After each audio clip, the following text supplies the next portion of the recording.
Salam pemirsa, senang rasanya kita bisa berjumpa kembali bersama saya dalam pembahasan buku Yesus Nama di Atas Segala Nama.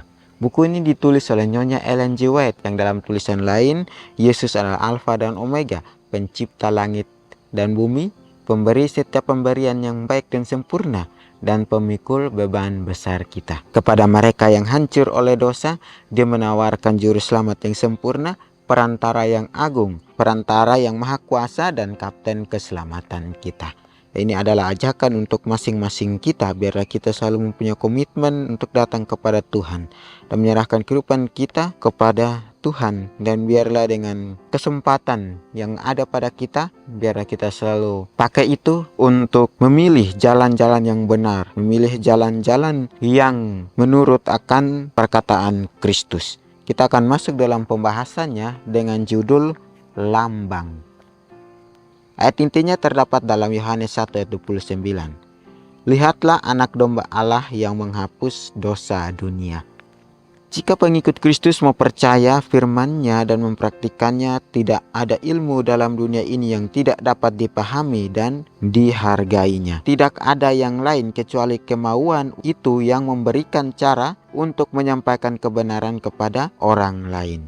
Ilmu alam adalah gudang perbendaharaan dan dari pengetahuan, yang dari dalamnya setiap pelajar di sekolah Kristus dapat mengambil pelajaran. Bila kita merenungkan keindahan alam, bila mana kita mempelajari pelajaran-pelajaran yang mengerjakan tanah dalam menanam pohon, dalam segala keajaiban bumi dan laut dan langit, akan datang kepada kita suatu pengertian yang baru mengenai kebenaran dan rahasia-rahasia yang berhubungan dengan perlakuan Allah terhadap manusia, kedalaman hikmat dan pertimbangan sebagaimana terlihat dalam kehidupan manusia. Ini menjadi sebuah gudang harta yang kaya. Ya, di sini juga dikatakan bahwa jika pengikut Kristus mau percaya firman-Nya dan mempraktikannya, tidak ada ilmu dalam dunia ini yang tidak dapat dipahami dan dihargai. Artinya Tuhan memberikan kita hikmat, memberikan kita pengetahuan untuk mau mencari akan jawaban atau mencari keselamatan itu. Kenapa Tuhan datang mau menghapus dosa kita, saudara-saudara? Zaman dahulu orang menganggap penghapusan dosa ialah mereka mengambil satu domba yang tidak bercacat celah, lalu mereka mempersembahkan itu. Tetapi sekarang kenapa harus Tuhan? Tidak sama seperti yang dulu, karena kita tahu bahwa anak domba Allah dia sudah ada, dia datang ke dunia ini untuk mau menghapus atau mau membebaskan, menyelamatkan umat-umatnya. Yesus mati di kayu salib adalah pengorbanan bagi kita umat-umat manusia. Nah, ini kembali dalam kehidupan kita, pelajaran demi pelajaran. Apa yang kita dapat di dalam kehidupan kita bersama-sama dengan Tuhan. Ini adalah simbol atau lambang yang memberitahukan kepada kita bahwa Dia datang untuk menghapus dosa-dosa kita, menyucikan akan kehidupan kita. Ya, di sini juga dikatakan bahwa tidak ada yang lain kecuali kemauan untuk memberi cara untuk menyampaikan kebenaran kepada orang lain. Punya enggak kemauan kita di dalam kehidupan kita untuk mau menceritakan akan kasih Kristus? Punya enggak kemauan dalam kehidupan kita untuk mencerminkan karakter Kristus? Kembali dalam kehidupan kita ada pilihan. Biar kita selalu punya hubungan yang erat dengan Kristus, sehingga pilihan-pilihan kita ini dapat mengubah kehidupan kita jika kita memilih yang benar. Nah, di sini juga dikatakan bahwa ilmu alam adalah gudang perbendaharaan dari pengetahuan, yang dari dalamnya setiap pelajar di sekolah Kristus dapat mengambil pelajaran. Nah, kenapa kita harus mengambil pelajaran di alam? Nah, inilah bukti kasih Tuhan kepada kita melalui alam ini. Kita dapat belajar bagaimana mereka bertumbuh dengan sangat baik.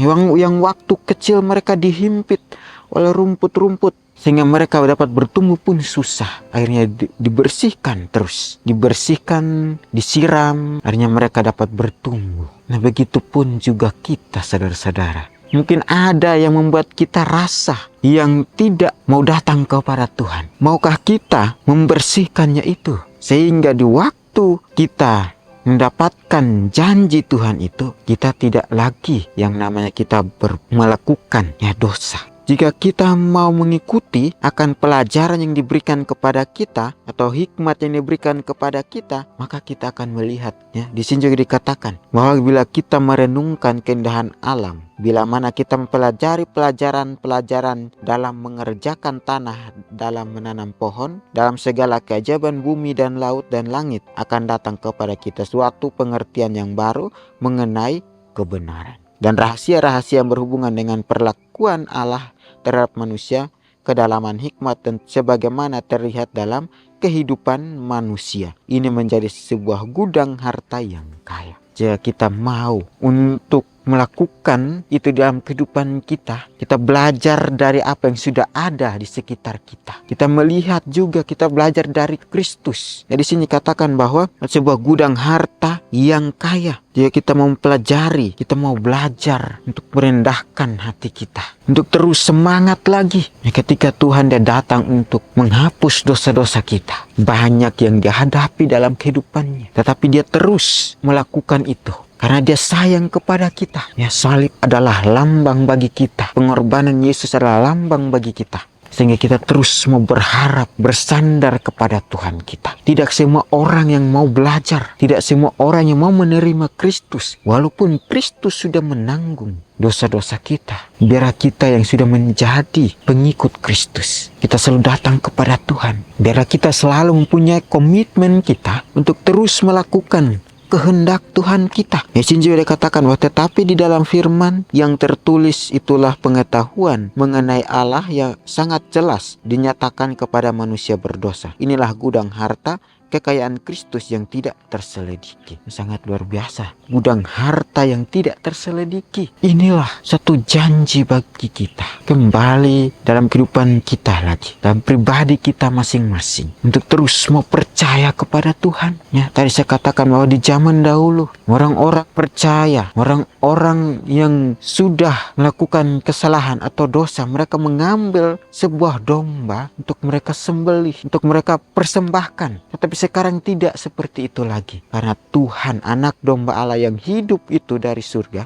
dia datang untuk membebaskan kita. Ya, firman Allah mencakup kitab suci perjanjian lama. Begitu pula perjanjian baru. Yang satu tidak lengkap tanpa yang lainnya. Kristus mengatakan bahwa kebenaran-kebenaran dari perjanjian lama sama berharganya dengan perjanjian baru. Kristus adalah sama besar, artinya sebagai penebus pada permulaan dunia seperti sekarang ini. Sebelum ia mengenakan keilahiannya dengan kemanusiaan dan datang ke dunia kita, pekabaran Injil disampaikan oleh Adam, Set, Enos, Metusalah, dan Nuh.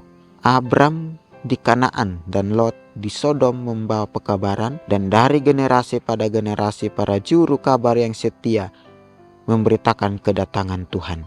Upacara-upacara orang Yahudi didirikan oleh Kristus sendiri. Ia adalah dasar dari sistem persembahan korban yang dilambangkan oleh seluruh upacara-upacara keagamaan itu. Darah yang tercurah bila korban dipersembahkan menunjukkan kepada pengorbanan anak domba Allah. Semua bentuk korban-korban perlambang sudah digenapi dalam Dia. Ini kembali lagi ya, Tuhan ingatkan kepada kita bahwa Kristus adalah sama besar, artinya sebagai penebus pada permulaan dunia seperti sekarang ini. Jadi sini juga dikatakan darah yang tercurah bila korban dipersembahkan menunjukkan kepada pengorbanan anak domba Allah. Sebuah bentuk korban-korban perlambang sudah digenapi dalam Dia. Dia datang untuk menggenapi apa yang sudah tertulis. Dia datang untuk menggenapi akan janjinya Dia. Ya, ada orang ya, di sini juga dikatakan bahwa pekebaran Injil disampaikan oleh Adam,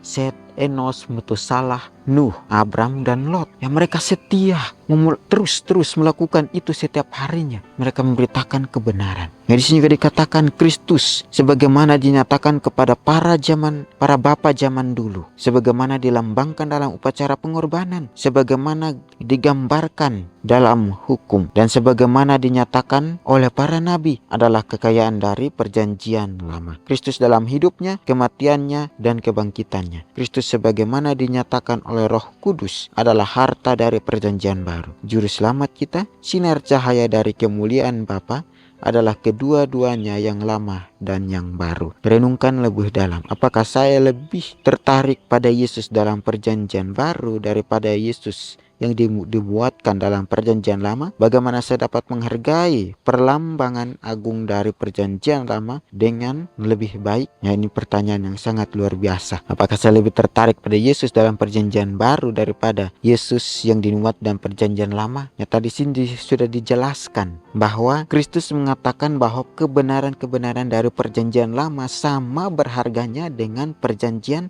baru. Jadi ada kata-kata dari perjanjian lama dan perjanjian baru itu yang sama, sehingga kita dapat belajar dari dua buku ini, perjanjian lama dan perjanjian baru. Artinya juga sama. Ya, di sini dikatakan bahwa Kristus adalah sama besar, ya, artinya sebagai penebus. Dan di dalam perjanjian lama dan baru itu sama juga, saudara-saudara. Tidak ada yang beda. Ini kembali dalam kehidupan kita untuk terus menerima lambang pengorbanan Kristus di dalam kehidupan kita. Karena Kristus dia datang untuk mengorbankan dirinya untuk kita umat-umatnya. Biar kita selalu mempunyai harapan, mempunyai satu kemauan untuk terus percaya dan mempraktekkan akan karakter Kristus dalam kehidupan kita. Kita akan berjumpa lagi di kesempatan yang berikutnya dan Tuhan memberkati.